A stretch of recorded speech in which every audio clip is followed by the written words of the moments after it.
আসসালামু আলাইকুম। দেখতে পাচ্ছেন লক্ষ্মীপুরের একটি ব্যস্ততম বাজার, তার নাম হচ্ছে চন্দ্রগঞ্জ বাজার।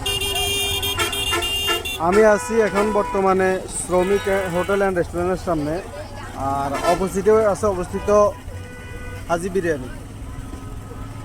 তো বর্তমানে ঢাকা টু লক্ষ্মীপুরের যে 4 লাইনের কাজ, এটা কিন্তু অনেক দ্রুত গতিতে চলতেছে, সবাই দেখতে থাকুন।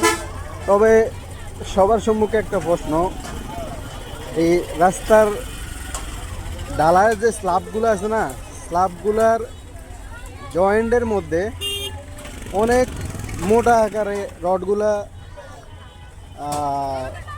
জয়েন্ট করা হইতেছে।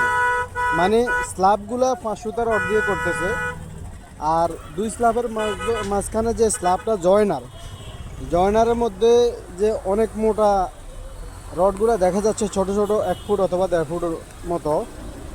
আসলে কি এই কাজটা কি 5 সুতা রড দিয়ে করার কথা, নাকি এই মোটা রডগুলো দিয়ে করার কথা? হয়তো কোনো ব্যক্তি অথবা কারো স্বার্থে এগুলাকে দেখানোর জন্য মোটা রড বাইরে রাখে স্ল্যাবের, আর ভিতরে যে ডালাইগুলো হয় এগুলো 5 সুতা দিয়ে হয়, নাকি পুরা স্ল্যাবটাই এই মোটা রড দিয়ে করার কথা।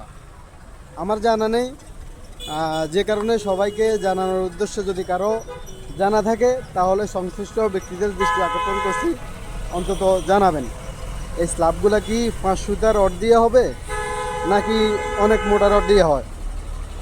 এই যে দেখেন, এটা চন্দ্রগঞ্জ বাজার।